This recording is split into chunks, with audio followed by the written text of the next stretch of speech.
মন্দারমণির দ্বিতীয় দিন সকালটা শুরু হলো সমুদ্র দেখে তারপরেই আমরা চলে গেলাম কমপ্লিমেন্টারি ব্রেকফাস্ট খেতে। এটা কমপ্লিমেন্টারি ছিল এবং খুবই সুন্দর ব্রেকফাস্টের কোয়ালিটি ছিল। প্রচুর আইটেমস তোমরা পাবে পার্ক কিং বিচ রিসর্টের কমপ্লিমেন্টারি ব্রেকফাস্টে।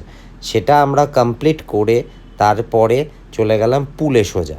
তারপরে পুলে কিছুক্ষণ জলকেলি করে ফিরে এসে করলাম আমরা লাঞ্চ খেয়ে তারপরেই সেই দিন আর কোনো ঘুমানো বা রেস্ট নেওয়া নেই, সোজা চলে গেলাম সমুদ্রে।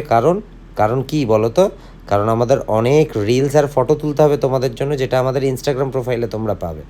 এবং সেগুলো তুলে সেই শ্যুটগুলো কমপ্লিট করে দেখো তোমাদের একটা সুন্দর ভিউ দিলাম উপর থেকে ভায়োলিন শেপ সেই সুন্দর পুলটার। তারপরে সন্ধেবেলা একটু হালকা ক্রাঞ্চি ফ্রেঞ্চ ফ্রাই খেয়ে অবশেষে চলে গেলাম ডিনার করতে। ডিনার সবাই মিলে করে সবাই রাত্রিবেলা ঘুমিয়ে পড়লাম। টাটা।